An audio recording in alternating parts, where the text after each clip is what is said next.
The traveler is a drifter. He wanders from town to town with no apparent destination, taking odd jobs to make money. He seems nice enough, but there's something unsettling about him. Maybe it's his blank eyes, or the fact that he never seems to speak unless spoken to. But people tend to keep him around. After all, it's not every day you find someone willing to pick up and move a heavy table for you. The traveler arrives in Orum's Hollow, a village that grows TVs like flowers and harvests their broadcasts. Yep.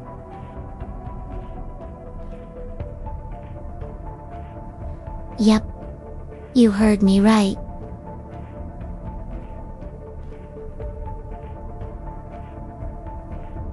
Everyone here seems happy.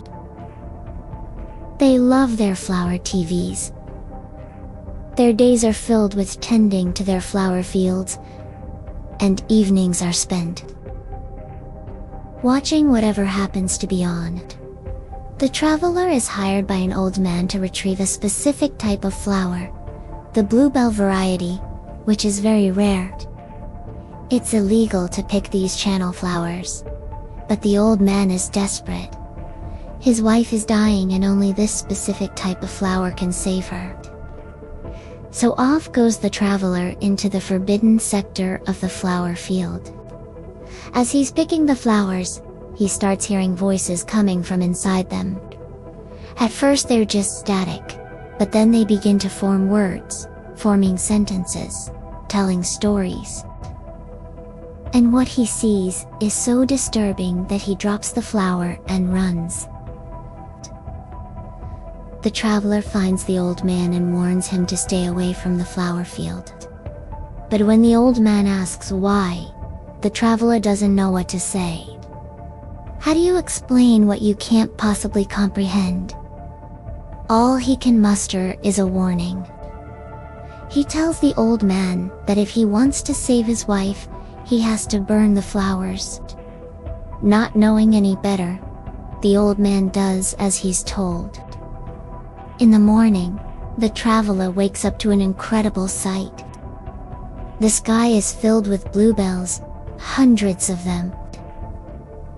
They rain down onto the village, each one containing a vivid scene from a forgotten war.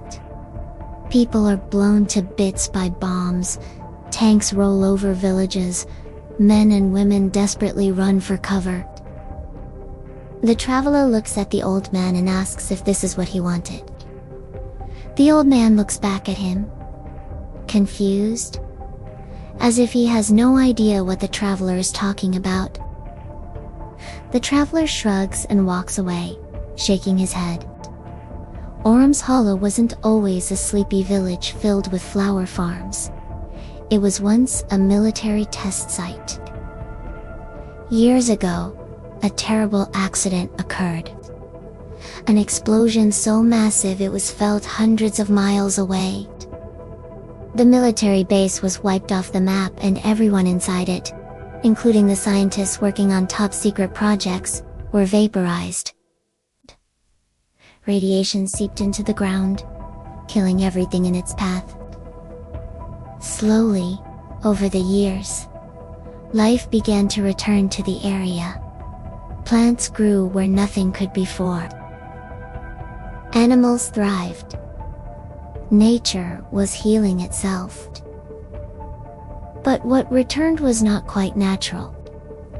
The plants were broadcasting the memories of those who died here, memories filled with pain, fear, and rage.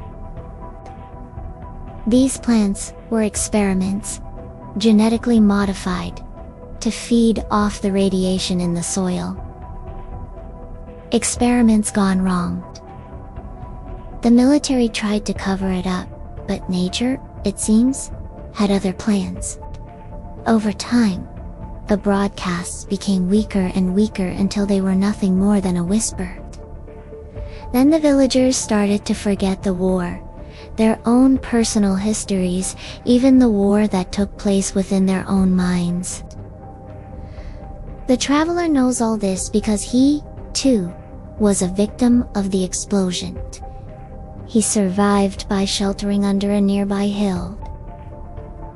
The blast knocked him unconscious. When he woke up, he wandered out of the forest and found the nearest town. That's when he noticed the blank spot in his memory. He doesn't remember anything about his past or who he is.